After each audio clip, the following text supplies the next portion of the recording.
Now let us start a new topic. Steady state error analysis. So my friend, if you are joining us for the first time in this lecture, make sure that you have subscribed to this channel and make sure that you watch the earlier covered lectures, because that is where we have covered transfer function, signal flow graph, transient analysis, and now we are starting a new thing, that is the steady state error analysis. Okay, steady state error analysis. Okay, is that clear? Okay. Now, let us first understand, guys, what is the practical significance of this topic. What is the practical significance? See, steady state means when the output settles down to a final value, right? That is what the steady state means. When we started time response, I clearly explained to you the physical significance of transient and the steady state. So steady state is when the output settles down to a final value. Now if that final value is the desired value, then very good. But if it is little bit different from the desired value, then that deviation, that difference is called as the steady state error. Like, let me take a real life example. Okay, let me take a real life example.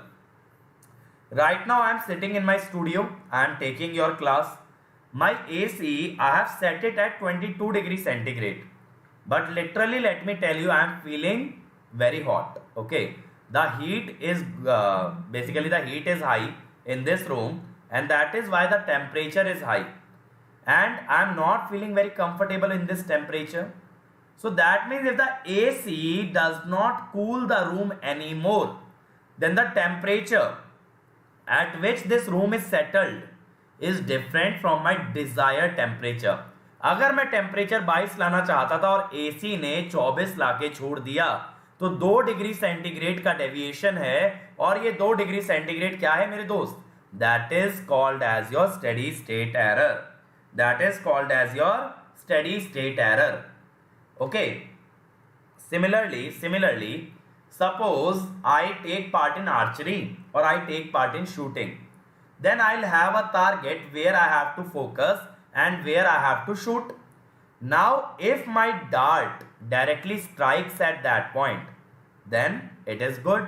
But if it does not strike that point, that means there is an error between the value that I was targeting and the value that I obtained.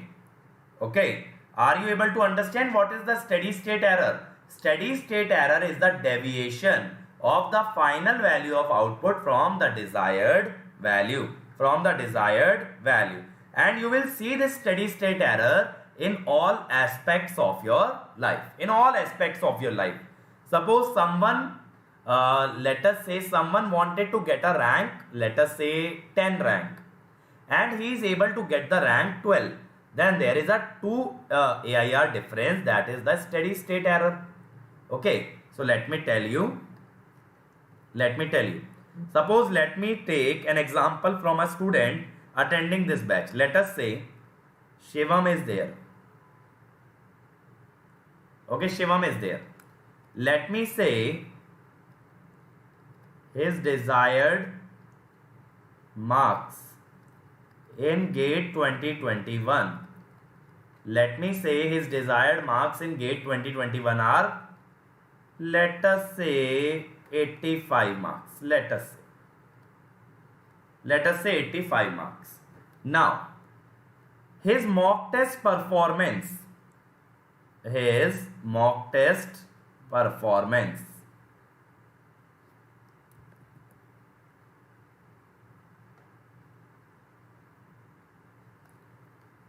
like 50, then 55, then 62, then 70, then 65, then 64, then 71, then let us say 75, then let us say 82. These are his mock test performance. Now suppose he gate result as let us say 84 marks. Okay. Now this behavior, this is your transient, and this is your steady state, the final score that he gets, and the error is basically 1 mark. Now you understand the significance of the steady state error. What is the difference between steady state and transient, and how is steady state error relevant? Another example, let us take in case of instrumentation or measurement. Suppose I want to measure a current. That current is 5 ampere. Now due to certain error in the instrument, instrument measures 4.8 ampere, then that 0.2 ampere is your steady state error. Let me take another example. Let me take an example of a ammeter. Ammeter, my friend.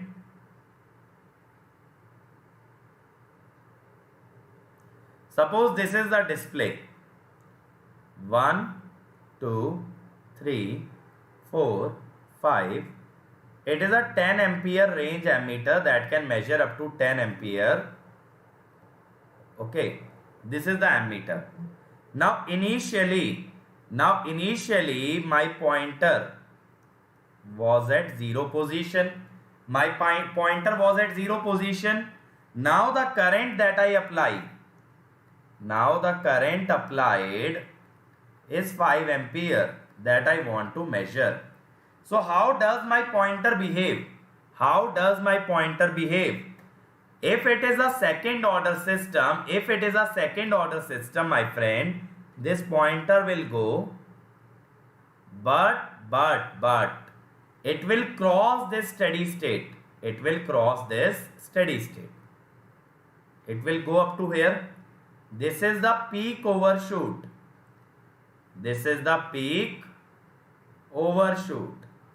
Then it will oscillate like this, sometimes here, sometimes there. So it will oscillate here like this, again and again, but the oscillation will keep damping out, and let me say the final position is here. Okay, then this difference in the reading is your steady state error. Are you able to get this, my friend? The pointer starts to move from the 0, but it crosses the desired, then comes back, then again crosses, comes back, gradually settles down. So that pointer deflection again and again, that is your transient, and when it finally settles down, that is your steady state. But if that value is different from the desired value, then we get a steady state error. So now you understand how we are relating the transient and the steady state response. What is the significance of transient and the steady state in the actual practical life? This you need to understand. This is very, very important, how this concept is related to your real life application. Okay.